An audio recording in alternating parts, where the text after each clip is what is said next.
Oke, selamat sore. Jumpa lagi dengan saya, Anak Lawu. Monggo kita dengarkan saja kajian-kajian Gus Pak. Monggo. Untuk bikin judul, terus judul kula adalah keistimewaan mukjizat Al-Quran. Kersane akurat nih kula betul kerpean, jadi otoritatif. Karena kalau dalam pendapat ulama, kalau seorang mubalek atau seorang ulama atau siapa saja kok ngomong tanpa teks itu dia tersangka sebagai musyarek. Musyarek itu menandingi syariatnya Rasulullah SAW. Dengan pikiran-pikirannya, dengan jargon-jargonnya. Jadi itu masalah besar kalau dalam tradisi ulama, karena pikirannya tidak musalsal, tidak ada silsilahnya ila Rasulillah SAW. Makanya saya meskipun banyak orang percaya ngaji di mana-mana itu bawa kitab. Satu ya tadi niat ngerpek tadi supaya saya dulu masih ingat zaman di sarang itu kalau tes itu banyak yang bawa kitab. Ketika ditanya, ini namanya ngerpek? Enggak Pak, mutolaah itu tanpa batas. Jadi mutolaah itu kapan saja. Yang agak kriminal itu kasus ujian nasional. Itu ada seorang guru SD. Ini kisah nyata, ingin membocorkan ujian apa? Nasional. Itu kan jelas kriminal itu. Si guru SD tadi berdalih gini, wong ujiannya mungkar nakir saja dibocorkan, apalagi ini ujian negara. Karena semua kiai itu kan mengajari kita marrobuka waman nabi, itu kan mengecewakan mungkar nakir, artinya kan membocorkan ujian.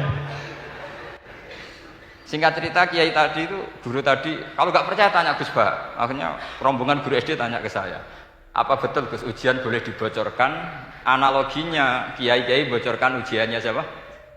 Mungkar nakir. Karena saya ya NKRI harga mati, saya bilang tertawa-tawa. Kalau saya jawab nggak kriminal dimarahin polisi. Kalau saya jawab kriminal, analoginya dengan mungkar nakir memang yang membocorkan itu apa? Nggak usah diteruskan, kalau saya bilang boleh nanti jadi kriminal.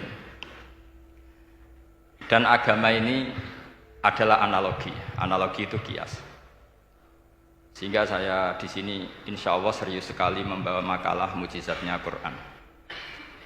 Kenapa demikian? Memang saya merasakan dan semua yang hadir di sini pasti merasakan bahwa mukjizatnya Quran itu luar biasa. Sehingga kita satu-satunya umat yang nggak ditunggui Rasul, tapi kualitas iman kita insya Allah menyamai periode-periode sahabatnya Rasulullah SAW. Tapi syaratnya tadi ya, dengan pikiran yang sama, dengan teks yang sama, dengan rasa yang sama, dengan kejiwaan yang sama. Caranya gimana supaya sama? Kita harus terus membaca teks. Teks itu mengingatkan kita. Misalnya begini, yang dikatakan mukjizat itu kan sesuatu dahsyat yang dalam nalar manusia itu nggak mungkin terjadi. Misalnya ontanya Nabi Soleh keluar dari batu besar, itu kan satu peristiwa yang akal manusia tidak sampai. Begitu juga tongkatnya Nabi Musa membelah Laut Merah, yang akal manusia itu tidak sampai. Tapi pikiran itu menurut mazhab kita yang waras ini, saya ulang lagi, kita yang waras itu pikiran kriminal, itu salah. Saya ulang lagi ya, kita semua kan umatnya Rasulullah SAW. Semoga benar-benar umatnya Nabi, bukan Islam yang kumat. Karena orang Islam itu pilihannya hanya dua, kalau nggak bersatu umat Islam ya Islam yang kumat. Kumat itu agak gitu, namanya kumat dalam bahasa Jawa. Begini, saya ulang lagi ya. Yang dikatakan mukjizat itu amrun khariqun lil adat, sesuatu yang luar biasa. Kemudian dalam tanda kutip yang manusia itu tidak mampu, sehingga itu dikatakan mukjizat. Seperti tongkatnya Nabi Musa dan untanya Nabi Nuh yang keluar dari batu besar. Kalau kalian ingin jadi wali, pikiran seperti itu tidak akan jadi wali. Gagal itu di KPU gagal. Jadi nggak usah sampai MK, di KPU sudah gagal. Kenapa demikian? Pertanyaannya begini. Memangnya sesuatu yang wajar kita lihat keseharian itu dalam kemampuan manusia? Saya ulang lagi, memangnya sesuatu yang biasa saja, yang normal saja itu dalam kemampuan manusia? Tidak juga kan? Manusia bisa nggak bikin unta? Yang wajar saja, yang lewat indukan, bisa nggak? Enggak kan? Manusia bisa bikin laut enggak? Enggak kan? Jadi kalau mukjizat itu dengan definisi sesuatu yang manusia tidak mampu, memangnya keseharian alam ini manusia mampu? Enggak juga kan? Nah, karena agama Islam dengan logika itu, Rasulullah SAW menolak mukjizat yang seperti itu. Ya, menolak mukjizat yang seperti itu. Makanya saya bilang pikiran pertama tadi itu kriminal, karena itu ditolak oleh Rasulullah SAW. Karena ya itu tadi, kalau itu dituruti, lama-lama kita tidak tahu kedahsyatan ciptaan Allah keseharian.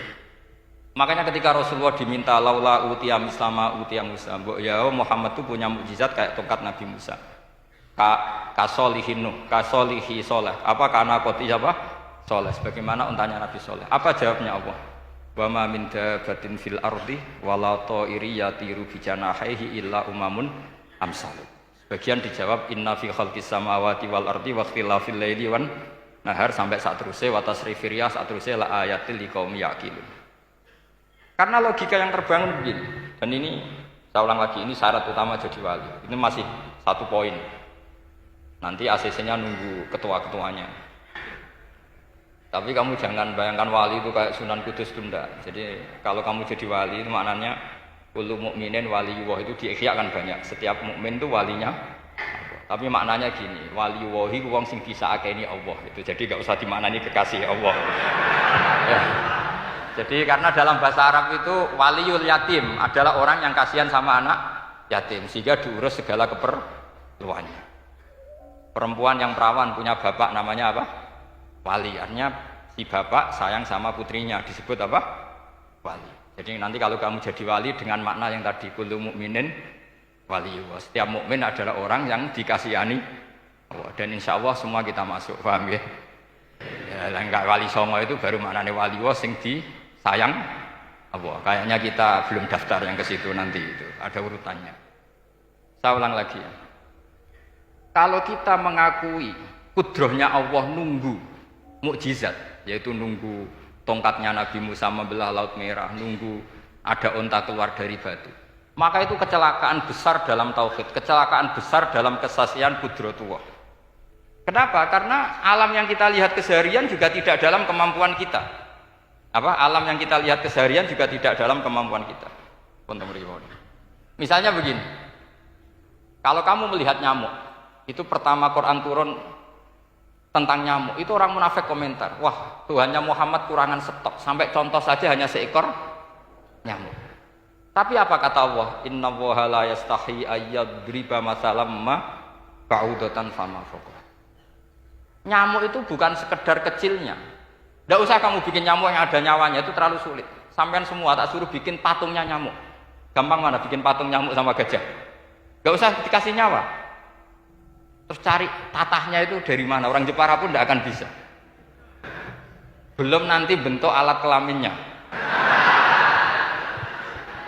belum nanti uratnya alat kelamin, belum nanti punya jantung, jantung punya urat, jantungnya nyamuk juga punya kuman, kumannya juga punya organ tubuhnya punya urat. Apa itu tidak lebih dahsyat ketimbang tontonan mukjizat yang diperagakan para nabi-nabi sebelum Rasulullah Shallallahu Alaihi Wasallam? Maka sebetulnya ketika Quran saya katakan mukjizat ila yaumil qiyamah adalah pertunjukan Allah bikin nyamuk. Inna woha la yastahi ayyadriba masalam ma ba'ud. Itu bagi orang alim percontohan nyamuk itu lebih dahsyat ketimbang percontohan mukjizat Nabi Musa membelah Laut Merah. Juga lebih dahsyat ketimbang pertunjukan Nabi Soleh ketika mengeluarkan unta dari apa? Batu. Dong, jelas nih. Maka umat Rasulullah, terutama ulamanya harus ngomong seperti ini terus. Dengan cerita seperti ini, maka Quran jauh lebih dahsyat. Makanya mukjizatnya Quran tanpa apa? Batas.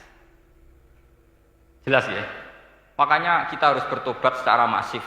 Mengatakan kedahsyatan adalah nunggu sesuatu yang khariqun lil adat. Bahwa yang kita lihat keseharian adalah semua di luar kemampuan kita. Lah kita ini kan keliru, yaitu tadi, wah onta keluar dari apa? Batu. Laut Merah terbelah, ini dahsyat, manusia tidak akan mampu. Memangnya manusia pernah mampu bikin laut? Memangnya manusia pernah mampu bikin nyamuk? Memangnya manusia pernah mampu bikin telur ayam? Karena keseharian seakan-akan ini tidak ayatnya Allah Ta'ala. Itu kebodohan. Makanya tidak mungkin jadi wali. Yang jenis seperti ini ya kan jadi wali. Sama tenang saja, nanti saya paling nggak sampai 1 jam karena saya tidak biasa ngaji umum. Saya mau itu karena menghormati bapak saya, karena buyut saya itu orang Damaran, namanya Mbak Hafsah. Hafsah binti Maksum bin Soleh bin Asnawi Sepuh. Jadi saya ini ya turunan asli orang Kudus. Jadi saya datang tidak dalam rangka hormat jenengan, hormat bapak saya sendiri sebetulnya. Jadi jenengan tidak punya hak adami sama saya, karena saya datang tuh hormat bapak saya. Tapi saya ingin melatih iman yang benar. Saya ulang lagi, saya ingin melatih iman yang benar karena ini penting. Sehingga Allah cara menjelaskan iman itu aja inna fi khalqis samawati wal ardi. Kamu lihat saja langit dan bumi. Seterusnya sampai waqtil laili wan nahar sampai wal fulkil lati tajri fil bahri terus sampai wa tasrifir riyah. Ini semua tontonan yang kita lihat semuanya di luar kemampuan kita. Itu tadi contoh paling gampang nyamuk kayak apa? Apapun profesornya seseorang apa bisa bikin nyamuk? Enggak usah yang bernyawa, patungnya saja. Coba nyamuk itu punya organ tubuh enggak? Punya. Organnya ada kumannya enggak? Ada. Alat kelaminnya ada bolongannya enggak kira-kira? Ada. Kayak apa sulitnya? Jadi andaikan saya ke umatnya Nabi Musa terus bengkai lah sama Nabi Musa. Ini gue, Nabi Musa keren, punya tongkat. Saya akan bilang Rasulullah lebih keren karena punya Quran. Anda di sini makna kenapa mukjizatnya Quran dikatakan afdolul mukjizat. Mukjizat paling keren, paling karena menjadikan manusia punya nalar yang lebih objektif. Artinya lebih objektif, kenapa kita hanya kagum dengan sesuatu yang dahsyat? Dengan alasan kita tidak mampu. Memangnya dengan hal-hal yang keseharian kita mampu? Tidak juga kan? Jelas ya? Mohon bener nih ya? Mohon bener di mana ini? Mohon gini malam selai didandani bareng-bareng. Mohon bener ya?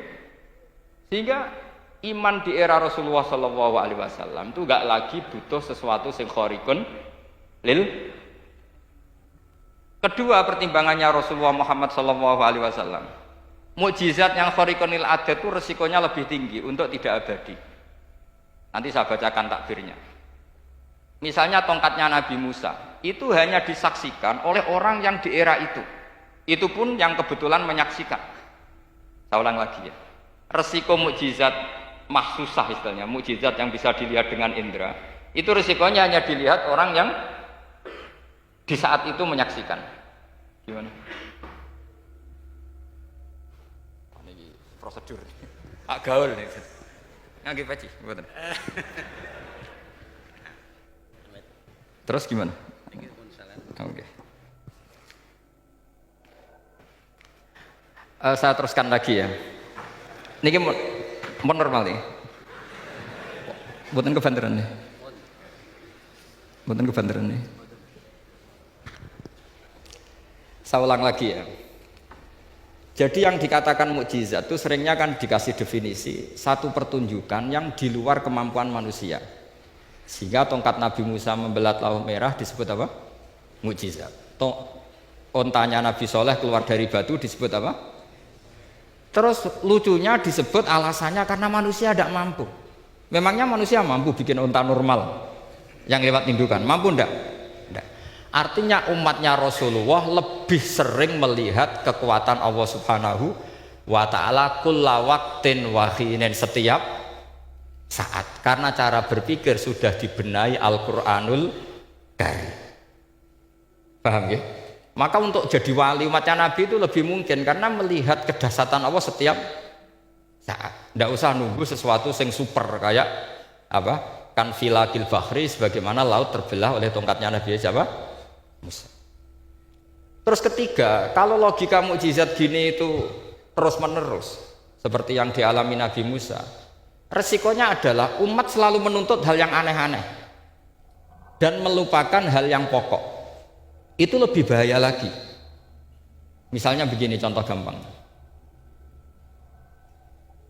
Kita ini hidup di bumi setelah sampean belajar ilmu falak atau astronomi atau belajar geologi.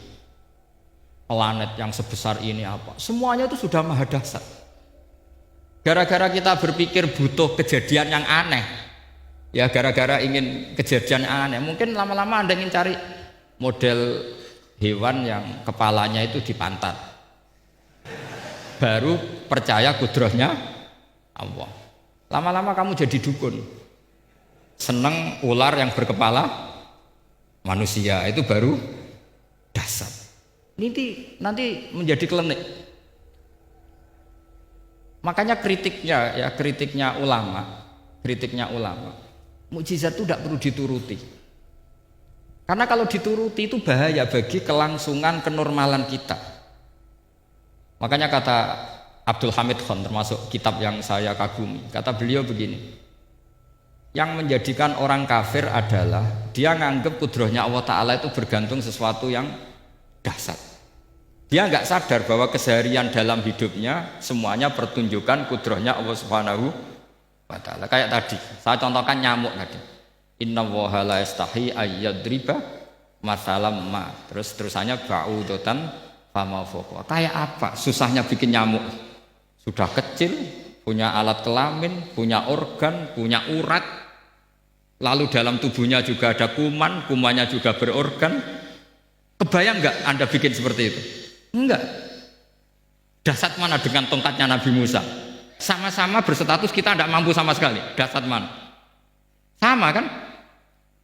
Nah, itu yang diinginkan Rasulullah Shallallahu Alaihi Wasallam, dan Al-Quran menggiring kita cara berpikir begitu terus.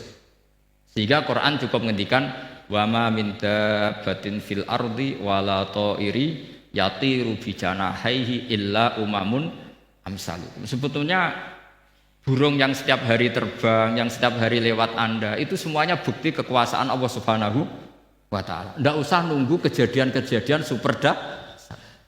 Terus keempat, korbannya para kiai, termasuk saya. Jadi nanti kalau saya tidak bisa haji terbang, wah tidak kiai, tidak bisa terbang. Tidak bisa kayak Harry and Potter misalnya gitu, tidak bisa kayak Harry. Jadi nanti kiai juga dituntut gitu, bisa terbang kayak Aladin. Jadi nanti repot. Semua kebenaran agama bergantung pimpinannya ini punya kedasatan-kedasatan itu. Akhirnya celakanya apa? Ada orang yang pura-pura dasar tapi penipu, kayak kasusnya Dimas Kanjeng. Oh nggih. Mboten apa-apa, sing penting ini lancar, Mas. Nggih, nggih.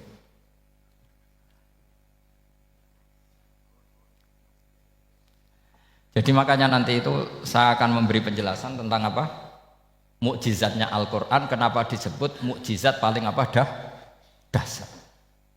Ini saya bacakan tag pokoknya ya, supaya sampean tahu. Ini tabaruk sama Imam Bukhari ya. Redaksi yang diriwayatkan Imam Bukhari, qala Nabi sallallahu alaihi wasallam, ini ikut kitab Fadhailil Quran. Ma minal anbiya'i nabiyyun illa u'tiya minal ayat ma misluhu amana alaihil bashar wa inna ma kana alladhi utituhu wahyan awhahu wa ilayya fa arju an akuna aktsarahum tabi'an yaumal qiyamah.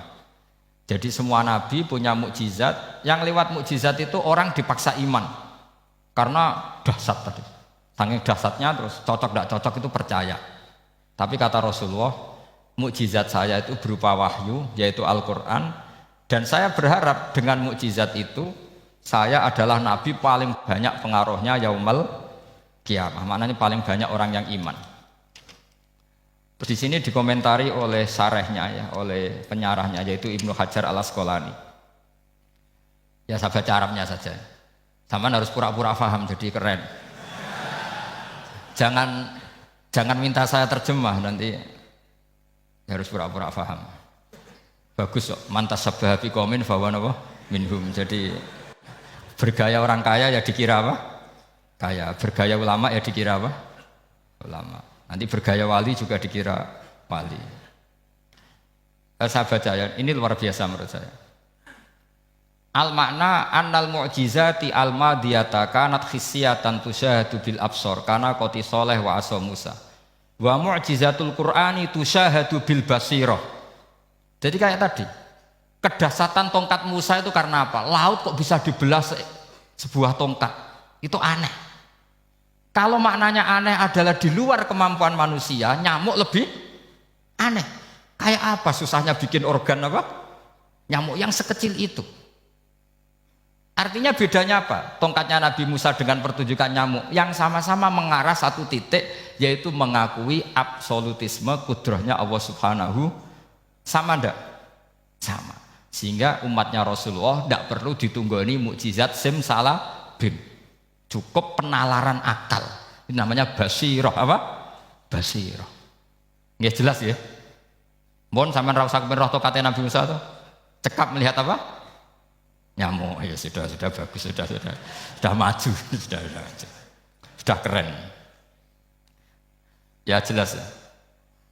Li'annal ladzi yushahadu bi ainir ra'si yang qaridu binqiradi musyahidihi walladzi yushahadu bi ainil aqli baqin yushahiduhu kullu man jaa ba'dal awwali mustamirron. Sesuatu yang dipertontonkan lewat sesuatu yang fisik kayak tongkat Nabi Musa, itu yang percaya langsung tentu yang melihat. Setelah itu ada yang percaya, ada yang enggak. Bisa saja itu hoax, bisa saja macam-macam. Tentu yang nggak percaya tentu salah, ya kita sepakat. Tapi tetap saja yang nggak menyaksikan itu bisa saja nggak percaya, paham ya? Tapi logika kedahsyatan nyamuk, siapapun yang punya nalar percaya. Artinya giringan Al-Quran untuk melihat mukjizat itu kedahsyatan Allah bikin nyamuk itu abadi ila yaumil kiamah. Dan siapapun yang waras akan ikrar dan tetap menyaksikan, karena insya Allah ada nyamuk terus ila yaumil kiamah. Itu kan teman tidur kita, paham? Makanya kamu kompromi dengan nyamuk. Sekali-kali jangan dicablek. Ini ayatnya Allah. Ya bila perlu dicium, dielus-elus gitu. Karena saya yakin yang hadir di sini andekan melihat tongkatnya Nabi Musa kira-kira dilus-elus enggak? Kira-kira? Andekan loh, kamu punya kesempatan melihat tongkatnya Nabi Musa, gimana? Dilus-elus, dikai mori, dikai kembang 7 taman, ya gitu. Tapi kenapa nyamuk enggak kamu begitukan? Toh sama-sama ini ayatnya Allah yang luar biasa.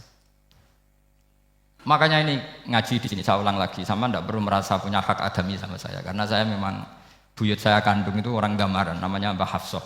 Hafsah itu binti Maksum bin Soleh bin Asnawi Sepuh. Jadi saya ini termasuk turunan beliau yang keluar dari Kudus di Rembang. Karena mbah saya kandung itu sepupunya Mbah Sahal, sama Mbah Sahal ibunya Badiah ya putrinya Mbah Hafsah ini. Kalau ibu saya namanya Sofiyah ya putrinya Mbah Hafsah ini. Jadi kenapa saya cerita ini ya memang Quran sudah terang-terangan ngendikan dzurriyatam ba'duha apa mimba. Jadi kekuatan dzurriyah itu luar biasa. Jadi kita menjaga harkat dan martabat para leluhur supaya ilmu ini terjaga. Jangan marisi gaya netok, bayi alim terus putune pedita-pediti gak alim terus gak keren, menurut saya itu malu gitu. Jadi marisi itu ya kalau putunya orang alim ya alimnya, jangan marisi mulyane. Engko ora alim terus mulya tok gelem dicucup itu gak keren menurut saya. Niru alimnya dulu baru sama-sama dicucup itu baru betul, Pak. Jadi ada aturannya. Saya teruskan. Sehingga Quran kalau menggiring mukjizat ketika Rasulullah SAW dituntut kafir Mekah, kita tahu kan mereka nuntut apa misalnya? Lan nu'mina laka hatta tafjura lana minal ardi napa yam bu'a au takuna laka jannatum min nakhili wa inabin fatufajjiral anharu khilalaha napa tafsira au tusqitas samaa kama zamta alaina kisafan au ta'tiya billahi wal malaikati qabila au yakuna laka baitum min zuhrufin au tarqa sama. Masih mereka bilang gini, walan nu'mina liruqiyika hatta tunazzila alaina kitaban naqra'u. Mereka nuntut tuh, Muhammad saya percaya kamu rasul, tapi syaratnya Mekah yang tandus sulap jadi kota yang subur makmur, menjadi jannat subur makmur. Atau begini saja Muhammad, kalau kamu gelo sama saya mangkel karena kita ada iman, turunkan saja azab. Kisafam minas sama, turunkan saja azab. Atau begini Muhammad, kamu kan bilang utusan Allah, kamu datang saja bersama Allah digandeng gitu. Digandeng terus sama Allah diangkat tangan kamu, dimaklumatkan kalau kamu rasulnya. Au ta'tiya billahi wal malaikati qabila. Karena mereka dengan logika yang salah. Yang dikatakan mukjizat itu sesuatu yang seperti itu. Artinya kalau kamu berpikir mukjizat yang seperti itu, berarti Anda turunan kafir Quraisy. Anda turunan apa? Kafir Quraisy. Maka enggak boleh berpikir mukjizat seperti itu. Nyatanya Allah cukup menjawab dengan ayat wa ma min dabbatin fil ardi wala ta'iri yatiru bi janahihi illa umamun amsalukum. Dijawab lagi inna fi khalqis samawati wal ardi waqtilafil laili wan nahar wal fulkil lati tajri fil bahr sak teruse la ayatil liqaumi yakin. Semudah itu kita iman kedahsyatan kudrahnya Allah. Cukup melihat kerbau. Kok bisa ya jaga populasinya? Padahal tidak pernah dia seminar cara jaga populasi. Nyatanya tetap terjaga. Tanpa lamaran ya bisa jaga keturunannya. Tanpa sesar ya anaknya lancar. Tanpa sesar kan? Artinya mereka bisa. Karena di sini ada kudratullah. Ada apa? Ada kudratullah. Nah, kalau iman seperti itu, Anda baru betul. Yaitu yang disebut Allah, ya tanazzalul amru bainahunna lita'lamu annallaha ala kulli syai'in qadir wa annallaha qad ahata bi kulli syai'in ilma. Semua urusan di alam raya ini hanya Allah ingin mempertontonkan bahwa saya kuasa. Jadi tidak perlu nunggu yang aneh-aneh. Sehingga andaikan saya ketemu Nabi Musa dan ketemu Rasulullah Muhammad SAW, pasti saya milih Nabi Muhammad sebagai ketua. Karena Nabi Muhammad yang bikin sarana iman dengan sarana yang seluas-luasnya, dan sarana ini tidak habis dan ada di mana saja, yaitu sarana ikrar bahwa Allah kudroh dan kudrohnya tanpa batas. Nabi bikin sarana apa saja, melihat langit, bumi, lautan, nyamuk, hewan, semuanya sarana untuk ikrar kudrohnya Allah Subhanahu wa ta'ala. Sementara Nabi Musa mempertontonkan hanya nunggu mukjizat sing khariqun lil adat. Paham ya? Makanya wajar kalau Nabi bergelar afdolul anbiya sayyidul awalin wal akhirin. Karena memang lebih efektif cara menggiring supaya orang iman. Sekarang sudah tahu kenapa Nabi jadi sayyidul awalin wal akhirin. Sudah. Mungkin kemarin-kemarin tahu tapi gak tahu logikanya. Pokok iman. Selewat kiai musola ngaji iman. Itu iman yang kurang betul itu, karena tanpa nador. Itu namanya taklid yang statusnya mukhtalaf alaih, masih disidangkan di MK, paham ya? Iman. Jadi iman taklid itu iman yang masih disidangkan oleh para ulama. Ada hakim yang bilang sah, ada hakim bilang tidak sah. Tanya anak-anak Qudsiyah. Imanul muqallid itu mukhtalaf alaih apa mujma' alaih? Mukhtalaf alaih. Kalau imanu ahli nadhar mujma' alaih. Insyaallah barokahnya ngaji ini semuanya min ahlin nadhar, apa? Min ahlin. Jangan amin sudah jadi, ini sudah jadi ini. Kalau amin kan masih berdoa, bisa makbul bisa enggak boleh iman kok. Ayo iman kepada Allah dan Rasul, amin, enggak boleh. Sesuatu yang pasti enggak boleh diamini, itu kan jadi kacau nanti. Harus bilang apa? Sami'na wa ta'na. Nanti lama-lama kamu disuruh Allah, ayo sholat, amin. Enggak boleh, jadi amin itu ada itu. Ada aturannya. Tapi bukan berarti saya nyalahkan jenengan, enggak. Ya memang salah gitu. Jadi saya memang statusnya salah. Ya saya ulang lagi ya. Berarti Rasulullah adalah Rasul yang sukses membuat sarana orang kembali ke Allah, mengakui kudrahnya Allah dengan sarana apa saja. Melihat rumput, melihat hewan, dan hewan itu ya apa saja. Dabah itu apa saja. Hewan yang melata di bumi apa saja, semua bukti kudrahnya Allah. Bahkan Rasulullah sukses membiarkan umatnya enggak ditunggui beliau tetap iman. Mergo ditunggui konsep sing super ngene kok Al-Qur'anul Karim. Jelas ya? Tapi caranya memahami ya seperti yang saya terangkan ini. Ya saya baca lagi ya yang jadi annal mu'jizati pakai jama' mu'annas salim, annal mu'jizati al-madiyata, mukjizat-mukjizat yang sudah kelewat itu kanat khisiatan, bersifat fisik. Tusyahadu bil absor, hanya bisa dilihat dengan mata kepala. Karena qoti soleh wa aso Musa. Wa mu'jizatul Qur'ani tusyahadu bil basirah. Sementara mukjizatnya Quran disaksikan dengan mata hati, dan setiap orang punya mata hati. Fayakunu man yattabi'uhu li ajliha aksar. Li anna alladhi yusyahadu bi ainir ra'si yang qaridu bin qiradi musyahidihi. Walladhi yusyahadu bi ainil aqli baqin yusyahiduhu kullu man jaa ba'dal awal mustamirron. Sesuatu yang dilihat dengan mata kepala, setelah para saksi ini meninggal, maka setelahnya mencari-cari, bisa percaya bisa enggak. Tapi mukjizat yang disaksikan mata hati, siapapun percaya dan sampai ila yaumil kiamah. Dan tentu Quran lebih unggul dalam hal ini. Dan insya Allah kita semua adalah ahli Quran. Yaitu harus punya kesimpulan falamma tabayyana lahu qala a'lamu annallaha ala kulli syai'in qadir. Sebagian ayat wa li ta'lamu annallaha ala kulli syai'in qadir wa annallaha qad ahata bi kulli syai'in ilma. Itu kenapa mukjizat Al-Qur'an dasar. Itu yang gampang-gampang ya, melihat nyamuk, unta, kerbau itu yang gampang. Anda tak naikkan kelas sedikit menjadi agak ilmiah. Misalnya begini, kamu ahli falak. Misalnya kayak Batu Rehan ya. Itu pasti tahu kalau matahari dan rembulan dibikin Allah itu asyamsu wal qamaru bi husban. Bahwa matahari dan rembulan dibikin ini untuk hisab. Walladzi ja'ala syamsa diya'a wal qamara nuran wa qaddarahu manazila li ta'lamu 'adadas sinina wal hisab. Sehingga ketika ternyata betul samsiyah bisa dihitung menjadi tahun samsiyah yang oleh bahasa milenial disebut Masihiyah. Sayyidina Umar agak tersinggung. Sebetulnya yang namanya hisab itu tidak ada hubungannya dengan Masehi dan Hijriyah, itu tidak ada. Semua berdasar matahari atau apa? Rembulan. Lah sialnya yang samsiyah ini oleh bahasa internasional disebut apa? Masihiyah. Makanya Sayyidina Umar marah terus bilang ya sudah kalau gitu Qamariyah bikin apa? Hijriyah. Jadi itu sebenarnya nama politik. Sebetulnya kalau objektif yang jadi ukuran ya samsiyah sama Qamariyah. Berhubung ini sudah diambil tetangga partai sebelah, akhirnya ya kira-kira gitu loh. Jadi kira-kira seperti itu. Akhirnya kita namanya apa? Hijriyah, apa samsiyah sama apa?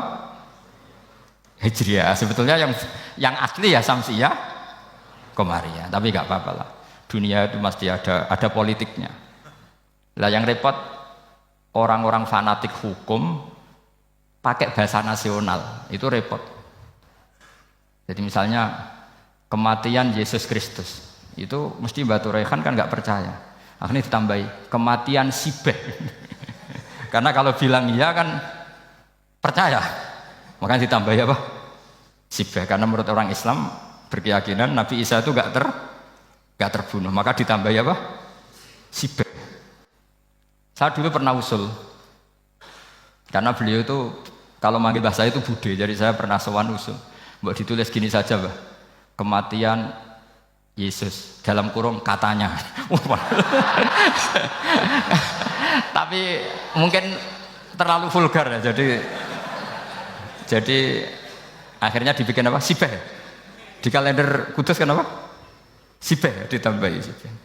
Ya nggak apa-apa lah. Yang penting keyakinannya masih benar gitu. Jadi masih benar. Kalau usulan saya terlalu ekstrim, maka dikasih apa? Katanya. Ya karena memang begitu kan, kita berkeyakinan Nabi Isa itu gak terbunuh. Wa ma qataluhu wa ma sholabuhu walakin syubbihalahu.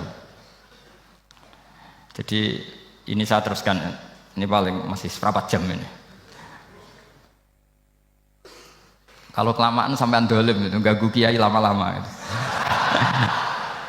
Saya tadi sudah bilang sama panitia, orang Indonesia itu gak sopan. Kalau suka kiai itu didatangkan, itu agak masalah sebetulnya. Dalam etika itu masalah. Kalau seneng kiai ya sowan ngaji, jangan sowan di dalam, itu ganggu ya, sowan ngaji saja.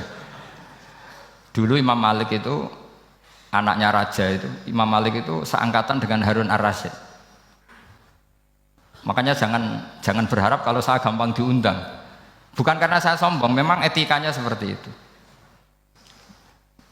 Jadi Imam Malik diminta datang ke istana untuk ngajar anak-anaknya Harun apa?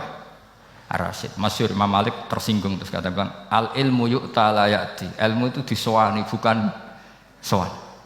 Akhirnya Harun Ar-Rasyid minta anak-anaknya datang ngaji ke Imam Malik. Itu anak presiden. Imam Malik berani, al ilmu yu'ta la ya'ti. Tapi kalian beruntung karena saya hormat sama mbah-mbah saya yang di sini. Wong makom buyut saya itu ya berarti apa ya? Selatannya makamnya Sayyid Ja'far Shadiq itu di situ kan ada makamnya Mbah Soleh, Mbah Maksum, itu mbah-mbah saya. Makanya dulu saya ngaji di sini lama di Damaran itu. Maksudnya lama itu ya mungkin setahun. Karena saya memang mulai kecil di sarang, sampai sekarang saya masih ngajar di sarang. Tapi dulu cukup ya, karena saya kesini sudah hafal Quran, jadi hanya setor setiap hari satu juz, jadi cepat lah. Saya tidak punya masalah ingatan, alhamdulillah, jadi cepat hafal. Saya terangkan lagi ya, ini penting ya, masalah mukjizatnya Quran. Selama ini orang tuh mau bilang tok, mukjizatnya Quran itu dahsyat, tapi nggak bisa menerangkan. Itu masalah. Makanya kita harus bisa menerangkan mukjizatnya Quran dahsyat itu apanya. Yaitu tadi, tongkatnya Nabi Musa hanya disaksikan oleh orang yang di era itu. Toh tujuannya mukjizat adalah diakui kemudian orang menjadi iman. Lalu Rasulullah SAW beliau sudah intaqala ila rafiqil a'la. Tapi konsepnya Quran menjadikan orang yang enggak ditunggui beliau tetap iman ila yaumil kiamah. Itu yang maksud fa'arju an akuna aktsarahum tabi'an yaumal kiamah. Mukjizat saya itu cukup Quran kata Nabi, dan dengan mukjizat itu orang akan iman ila yaumil kiamah. Caranya seperti ini. Karena tadi sedahsyat-dahsyatnya mukjizat, tujuan utama orang terdikte supaya ikrar ngakui kudrohnya Allah. Lah ngono kok ngenteni tongkat sakti lah opo? Cukup delok nyamuk. Paham ya? Jelas ya? Alhamdulillah mau naik kelas ini sudah benar ini sudah benar. Terus kedua begini, kedahsyatan Quran lagi. Quran itu bisa merunut, mentartibkan logika. Bahkan logika ini logika yang universal. Siapa saja merasakan logika itu. Misalnya begini. Dulu orang kafir itu punya Tuhan banyak. Tentu yang dipertuhankan yang mana? Yang dipertuhankan itu banyak. Karena pikiran mereka urusan banyak, problem banyak, ya Tuhannya harus banyak. Ada BPKB 3D kan, istri cerewet macam-macam lah, itu kan problemnya banyak, maka Tuhannya harus banyak. Karena Tuhan itu maknanya penyelesai masalah. Sehingga kalau masalahnya banyak, Tuhan harus banyak. Ketika Rasulullah membawa konsep satu Tuhan, mereka janggal. Makanya mereka bilang, aja'alal alihata ilaha wahida inna hadza lasyai'un ujab. Masa Tuhan satu? Ini aneh, nggak bisa. Tuhan harus banyak, karena masalah kita banyak. Itu terpatri, di otak mereka terpatri. Lalu Nabi dengan santai diajari Allah menerangkan. Andaikan kalian punya majikan banyak dan perintahnya beda-beda, kamu suka enggak? Ya enggak suka, Mat, enggak enak. Punya majikan banyak itu udah enak. Milih mana majikan banyak sama satu? Satu aja, Mat. Tuhan kamu adalah majikan kamu. Kalau banyak kamu bingung. Ya, Mat, satu aja, Mat. Itu segampang itu. Jadi menggiring, Tuhan itu kan bos kita, tuan kita. Kalau banyak berarti yang memerintah kita banyak, dan bisa konflik bos-bos kita ini karena berebut anak buah tadi. Akhirnya mereka, kalau kamu punya majikan banyak dan perintahnya beda-beda, semuanya minta dilayani, kamu pusing enggak? Ya pusing, Mat. Minta mana? Majikan banyak sama satu? Satu saja, Muhammad. Ya Tuhan kamu adalah atasan kamu, maka harus satu. Mereka faham. Oke, Mat, Tuhan satu. Itu yang dimaksud dorobawaw matalar rojulan fihi syuraka umutasyakisuna wa rojulan salamal lirojul hal yastawiyani masalah. Langsung alhamdulillah. Karena mereka yang paling bodoh pun faham. Dengan logika itu faham. Kalau Tuhan banyak, perintahnya banyak, kita repot. Maka Allah bikin satu masalan, yaitu rojulan fihi syuraka umutasyakisuna wa rojulan salamal lirojul. Satu lelaki, satu bos, satu perintah. Kayak apa mudahnya Allah. Kemudian mereka tetap menuhankan Lata, Hubal, dan Uzza. Karena mereka dipertuhankan. Sebenarnya nggak pernah Tuhan, tapi dipertuhankan. Allah memberi contoh itu sederhana sekali. Wa daraballahu mathalar rajulaini ahaduhuma abkam la yaqdiru ala syai'in wa huwa kallun ala maulah aina ma yuwajjihu la ya'ti bi khair hal yastawi huwa may ya'muru bil adl. Kata Rasulullah, Lata itu menurut kamu apa? Ya Tuhan kami. Muhammad. Hubal ya Tuhan kami. Uzzah ya Tuhan kami. Lalu kalau mereka kotor ya saya mandikan. Kalau hidungnya coplok ya saya tata. Terus kata Rasulullah begini, kamu mau enggak punya budak atau pembantu yang buta, tuli, bisu? Kamu mau enggak punya pembantu? Pembantu loh ya, pembantu itu budak zaman dulu. Kamu mau nggak punya pembantu yang buta, yang tuli, yang bisu?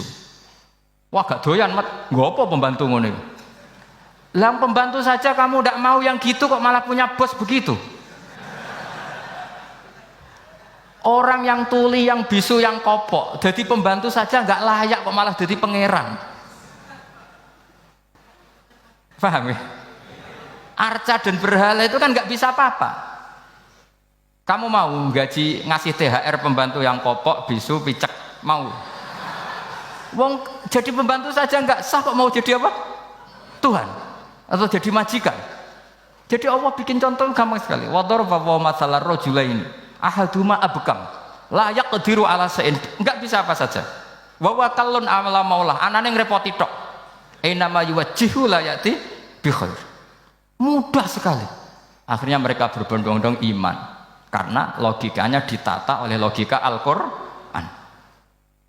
Makanya agama ini sebenarnya nggak pernah datang dengan kekerasan, itu tidak pernah. Bil hujjah, dengan argumentasi. Itu disebut qul falillahil hujjatul balighah. Nah sekarang orang rapati soal argumentasi, senengane neror. Nah, itu rapati ngaji.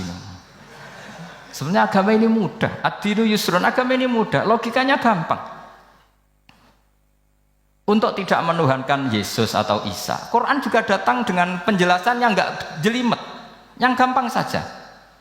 Kata Allah, mal masih ibnu Maryam illa rasul qad khalas min qablihir rusul wa ummuhu siddiqah kana yakulanit.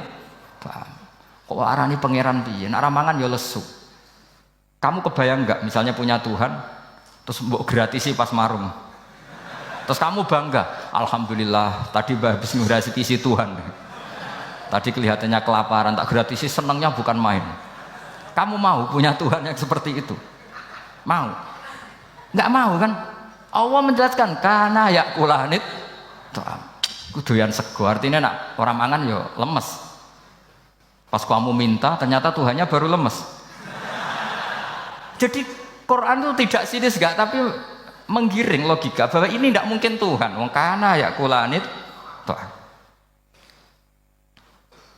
gampang kan? Itu gampang. Gampang sekali, logika Quran itu gampang sekali. Dan masalahnya kita sekarang tidak mengkaji Quran yang sisi ini. Ya termasuk kritik kita ya, tapi ya sudahlah, ini dunia ya macam-macam. Ono sing ngaramno lomba, ono sing mendukung lomba, macam-macam. Saya tidak dalam posisi mendukung dan menolak. Saya 0-0, jadi tidak ke kanan, tidak ke kiri dalam konteks tadi. Karena ya sudahlah, itu sudah takdir, semuanya takdir. Ada yang setuju lomba, ada yang mengharamkan apa? Lomba. Tapi sebetulnya kalau kita berpikir Quran diturunkan ya untuk yang saya terangkan ini, menjaga logika agama al-hujjah al-balighah ila yaumil qiyamah. Karena kita tidak perlu tongkat lagi Nabi Musa, enggak perlu ontanya Nabi Soleh. Cukup dikawal aturan-aturan iman yang cukup mudah dan kita temukan di mana saja ayat-ayat itu. Yaitu wa ma min dabatin fil ardi wala ta'iri yatiru bi janahihi illa umamun amsalukum atau inna fi khalqis samawati wal ardi dan seterusnya. Nah, cara berpikir gimana Gus? Gampang tadi. Kalau tongkat Nabi Musa membelah laut adalah hal yang kita tidak mampu. Memangnya kita mampu bikin langit bumi? Tidak mampu kan? Berarti ini sudah cukup menjadi ayat kekuasaannya Allah. Jelas kan? Maka mukjizat Quran ini mengawal umatnya Rasulullah SAW ila yaumil kiamat dengan logika seperti itu. Seorang lagi dengan logika seperti itu. Maka ulama enggak boleh berhenti seperti saya ngomong terus seperti ini.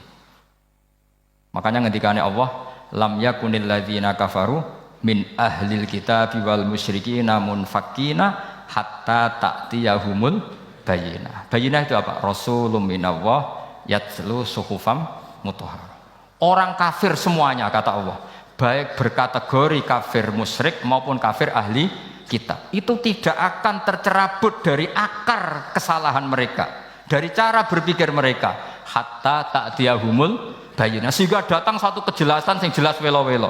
Itu apa? Rasulun minallah yatslu suhufam mutahhar, yaitu rasulnya Allah yang membaca sahifah-sahifah suci, maknanya Al-Qur'an. Untuk menafikan ketuhanan berhala, ketuhanan Yesus, kita cukup dengan konsep Quran. Kayak tadi kana yakulanit, termasuk untuk menafikan Tuhan balita, paham ya? Tuhan apa? Fir'aun. Ini contoh terakhir, sampean siap-siap saja selesai. Karena saya memang mau selesai ini, bukan guyon, memang mau selesai. Karena menurut saya mukjizatnya Quran itu jelas. Jadi diterangkan seperempat jam ya jelas, 10 menit ya jelas. Kalau kamu butuh lama, berarti kamu menyaksikan kejelasan Al-Quran. Dan itu kriminal besar itu. Kalau nggak boleh dibahasakan murtad besar ya kriminal apa besar. Nggak, ini nggak guyon, betul itu. Saya tadi mau nyontohkan apa tadi? Tuhan balita ya. Fir'aun itu berdebat sama Nabi Musa. Singkat debat begini. Kalau nggak salah di J19, kalau nggak salah di surat Syu'ara. Dicari sendirilah. Pertama ditanya gini, Musa kamu kesini ada apa? Ya bawa konsep Tuhan. Yang jelas itu tidak kamu. Ya. Lalu Tuhan kamu siapa? Rabbus samawati wal ardi, yang menuhani langit dan bumi. Si Fir'aun masih berkelit. Begini, soal yang di bumi, saya jalan-jalan kemana-mana setahu saya yang jadi Tuhan saya. Ma'alim tulakum min ilahin apa? Ghairi, di mana-mana yang dituhankan saya. Soal kemungkinan di langit begini, tunggu saya. Terus di Haman dipanggil. Ya Haman ibnili sarhalla ali abluhul asbab as-samawati fa'attali'a ila ilahi Musa. Haman, bikinkan saya piramida yang tinggi. Saya mau lihat Tuhannya Musa, apa betul ada? Padahal andaikan terjadi piramida kan Tuhan pun nggak bisa dilihat. Wong sampean yang wali saja tidak bisa melihat. Wali tadi yang sing disakeni Allah tadi itu aja nggak bisa melihat. Apalagi Fir'aun. Akhirnya Nabi Musa sadar bahwa logika itu tidak masuk ke Fir'aun, nggak masuk. Padahal ada pengawalnya banyak. Dan karena semua Nabi fatona itu ibarat mobil ganti gigi, ganti argumentasi. Gini saja, yang menuhani leluhur kamu, mbah-mbah kamu, wah itu sontak kaget Fir'aun. Pengawalnya ya kaget. Oh iya, kalau Fir'aun ini Tuhan, mbah-mbahnya tanpa Tuhan. Kan Tuhannya datang terlambat. Berarti mbah-mbahnya dulu itu tanpa Tuhan, karena ini ada Tuhan balita itu ada itu. Akhirnya hampir separuh, mungkin hampir semua pengawalnya Fir'aun itu iman semua. Meskipun yaktumu imanahu, ini yang diceritakan Quran, wa qala rajulun mu'minun min ali fir'auna yaktumu iman. Karena runtuh, semua logika Fir'aun sebagai Tuhan itu runtuh. Hanya dengan logika, kalau kamu Tuhan, lalu babah kamu Tuhannya siapa? Fir'aun mantel. Wah bahaya logika Musa, tangkap Musa, udah gak debat lagi. Kayak apa mudahnya logika Quran untuk menafikan ketidaktuhanan Fir'aun. Yaitu mengatakan Rabbukum wa Rabbu abaikumul awwali. Karena dikatakan Tuhan langit, Fir'aun masih berkelit. Nanti dulu saya mau bikin piramida, mau saya lihat ada enggak Tuhan kamu. Nabi Musa langsung genti gigi yang nuhani mbah-mbah kamu. Orang kan berpikir, ini kalau Tuhan betul, lalu orang-orang dulu Tuhannya siapa? Kan Tuhannya datang terlambat. Nah itu lagi-lagi, dan kita baca Quran itu ila yaumil kiamah. Makanya tidak ada umatnya Rasulullah SAW kemudian imannya itu ada syak, nggak ada sama sekali. Karena dzalikal kitabu la raiba fihi mir rabbil alamin. Ya, mohon cekap ya. Mpun gampang nih. Masalah sama kalau masalah. Jadi karena kebenaran Quran itu adhar wa adhar, sangat jelas. Sehingga nggak perlu butuh orasinya saya. Sebenarnya nggak perlu. Saya yakin, sampean sebelum saya terangkan ya sudah iman, sudah betul. Ini kan akal-akalan saja saya dimanfaatkan. Karena ya menurut saya itu ya sudah adharu min samsi dhahira kalau dalam bahasa Arab. Kebenaran sejati itu lebih jelas ketimbang matahari di siang hari. Karena ya tadi logika. Ya saya tambah satu contoh lagi, semoga ini selesai betul. Kemudian Quran misalnya gini, sampai tak bedai. Kamu bisa melihat itu karena apa? Ini misalnya apa? Kertas yang saya bawa ini kan kuning. Kamu bisa melihat itu karena apa? Mata kan? Nah itu masalah. Karena melihat kamu dengan mata, sekali ini tak tutupi, kamu tidak tahu. Atau kamu jauh menjadi tidak tahu. Karena mata bisa terhalangi oleh jauh atau tertutupi. Beda dengan Allah. Allah itu kalau merumuskan tahu itu bukan karena melihat, karena menciptakan. Makanya Allah bilang ala ya'lamu man khalaqa. Apakah tidak tahu orang yang membuat? Misalnya ini, kertas ini kuning. Sama saya tak tutup begini. Kemudian kitab ini tak tinggal, saya datang ke Jakarta. Saya tetap tahu enggak kalau dalam ini ada kertas kuning? Tahu, karena saya yang menciptakan. Paham ya? Kamu bangun satu bangunan, di dalamnya ada besi ukuran sekian. Di situ kamu menyimpan emas setengah kilo. Setelah kamu pergi kemana-mana masih tahu enggak? Tahu, karena kamu yang menciptakan. Sehingga ketika kita janggal, masa Allah pirsa semua alam ini?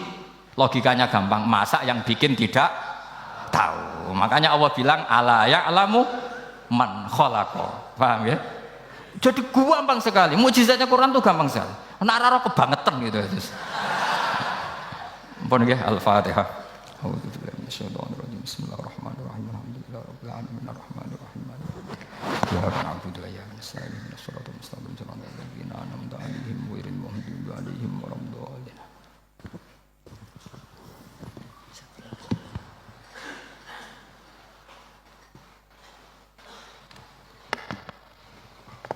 Doa siapa? Gak usah doa.